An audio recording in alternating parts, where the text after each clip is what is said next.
মুসলমান ভাইরা আমার কথাগুলি দিল দিয়া বুঝবেন। ওই যে আমি আপনাদের খেদমতে বলতেছিলাম মদিনার তামাম সাহাবী এমনকি ছোট্ট ছোট্ট বাচ্চাগুলি নবীর চেহারা এমনকি নবীর জন্য অপেক্ষা করতেছে নবী কখন আসবে, এমন অপেক্ষা করতে করতে করতে করতে পয়গম্বর যখন মদিনায় ঢুকে গেল। আপনারা শুনেছেন পয়গম্বর কার বাড়িতে গিয়েছিলেন, কোথায় কিভাবে ছিলেন, এগুলি বলতে চাই না।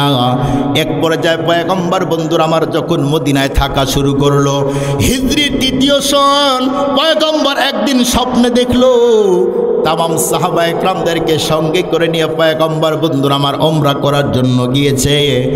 কোন সাহাবী চুলগুলি বন্ধুরা আমার নেড়ে করেছে, আবার কেউ বা চুল খাটো করেছে। বিশ্বনবী এই স্বপ্নগুলি দেখার পর ফজরের নামাজগুলি আদায় করে তখন পয়গম্বর সাহাবীদেরকে ডেকে বলল, সাহাবী আমি আজকে রাত্রে স্বপ্নের মধ্যে এমন মজার মজার দৃশ্যগুলি দেখেছি।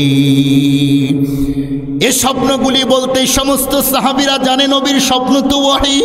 সেই মুহূর্তে যেই সমস্ত সাহাবীগুলি মক্কার জমিন ছেড়ে এসেছিল, ওই সমস্ত সাহাবা একরামের অন্তরের মধ্যে এতদিন পর্যন্ত বন্ধুরা আমার দেশপ্রেমের আগুনগুলি কাঁপটি মেরেছিল।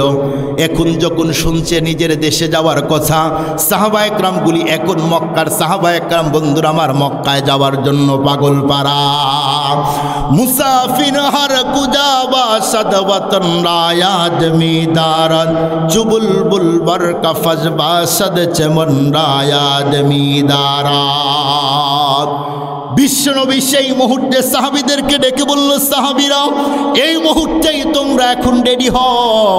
সমস্ত সাহাবা একরাম বন্ধুরা আমার যখন ওমরা করার জন্য এখন রেডি হয়ে গেল, বিশ্বনবী তাদেরকে নিয়ে চলতে চলতে বন্ধুরা আমার হুদাইবিয়া নামক জায়গা যখন চলে গেল, যাওয়ার পরে সেই মুহূর্তে পয়গম্বরের শরীরটা এবং কি সাহাবা একরামের শরীরটা অত্যন্ত ক্লান্ত পরিশ্রান্ত হয়ে যায়।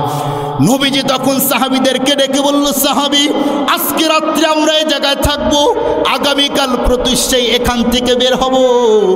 এদিকটা মক্কার কে বা কারা তখন বন্ধুরা আমার মক্কার লিডারকে ডেকে বলল, এ মক্কার লিডারেরা তোমরা কি জানো মুহাম্মদ তার বাহিনীদেরকে নিয়ে আসছে মক্কার উপরে এখন আক্রমণ করতে চায়। সেই মুহূর্তে মক্কার ভিলেনগুলি বন্ধুরা আমার তখন রেগে আগুন হয়ে গেল, না না না এই মুহাম্মদকে কোনো অবস্থাতেই মক্কার ভিতরে ঢুকতে দেওয়া যায় না। মুসলমান ভাইরা আমার কথাগুলি দিল দিয়া বুঝবেন। এক পর্যায়ে হুদাইবিয়াতে বন্ধুরা আমার এই বাহিনীগুলি পৌঁছার আগেই বিশ্বনবী যখন বন্ধুরা আমার জানতে পারল, সেই মুহূর্তে তাদের মধ্যে হতে একটা বন্ধুরা আমার পয়গম্বর তখন মিটিং করলো। তাদের মধ্যে মিটিং করার পরে বিশ্বনবী তখন হযরত ওসমান রাদিয়াল্লাহু তাআলা আনহুকে সেই মুহূর্তে ডেকে বলল, ওসমান আর কোনো অবস্থাতেই তোমার জন্য কোনো কাল দেরি করা যায় না। এই মুহূর্তেই তুমি মক্কায় গিয়ে লিডারদেরকে বলো আমরা যুদ্ধের জন্য আসি না, আমরা তো শুধুমাত্র কেবলমাত্র 5 দিন 6 দিন থাকবো, এর পরেই চলে যাব। ওসমান রাদিয়াল্লাহু তাআলা আনহু সেই মুহূর্তে বন্ধুরা আমার বিশ্বনবীর পক্ষ হয়ে বন্ধুরা আমার যখন মেসেঞ্জার হয়ে ওসমান যখন মক্কায় গেল, যাইতে যাইতে সন্ধ্যা হয়ে গেছে, তখন তার একজন ইহুদি অথবা জাস্ত ভাইয়ের বাসায় উঠল। এরপরে ওসমান তখন তার বন্ধুকে ডেকে বলল, দোস্ত আমি একটু তোমাদের লিডারদের সঙ্গে শুধুমাত্র কেবলমাত্র ডিসকাস করতে চাই। ইহুদি বন্ধু তখন ডেকে বলছে যে ওসমান না না এই মুহূর্তে কোনো অবস্থাতেই তাদের কাছে যাওয়া যায় না। সেই মুহূর্তে ওসমান বলল, কেন? সেই মুহূর্তে তখন ডেকে বলছে, শোনো আমাদের লিডারগুলি তারা দিন বন্ধুরা আমার সারাদিন বিচার করেছে, তাদের শরীর বড় টায়ার্ড, এখন কোনো অবস্থাতেই যাওয়া যায় না। আগামীকাল প্রত্যুষে আমরা একসঙ্গে বন্ধুরা আমার বের হয়ে যাব। এ কথাগুলি বলতেই হযরত ওসমান বন্ধুরা আমার সকালে সেই ইহুদি বন্ধুকে ডেকে বলছে, দোস্ত কই চলো একসাথে যাই। দুই বন্ধু যখন হাঁটি হাঁটি পা পা করে চলতেছে, হযরত ওসমান রাদিয়াল্লাহু তাআলা উনি অল টাইম বন্ধুরা আমার লুঙ্গি পরতেন সিলাই সারা। উনি বন্ধুরা আমার ওসমান লুঙ্গি পরেছে, টাকনে এবং হাঁটুর মিডিল পয়েন্টে নেস পোশাক, এই জায়গায় লুঙ্গি পরা। সেই মুহূর্তে ইহুদি বন্ধু তখন দেখে বলল, ওসমান এই মুহূর্তেই তোমার লুঙ্গি তুমি টাকনুর নিচে নামিয়ে দাও। তুমি যদি তোমার লুঙ্গি তোমার গিরার নিচে না নামিয়ে দাও, মক্কার মানুষগুলি তোমারে আসল বলবে, মক্কার মানুষগুলি তোমারে আনসুসাল বলে গালি দিবে। সেই মুহূর্তে ওসমান ডেকে বলল, দোস্ত শুনো, আমার নবী আমারে যেই কাজ যেই পদ্ধতিতে করতে বলেছে, আমার নবী তো স্পষ্টই বর্ণনা দিয়েছে, মা আসফালা মিনাল কাবাইনে মিনাল ইজারি ফিন্নার। আমার নবী বলেছে কখনোই যেন খবরদার তোমার লুঙ্গি প্যান্ট এমনকি পায়জামা কখনোই যেন তোমার টাকনোর নিচে না যায়। এই জন্যই ওসমান তখন ডেকে বলল, দোস্ত মক্কার লিডারগুলি আমারে কি বলবে আমি শুনতে চাই না, জানতে চাই না।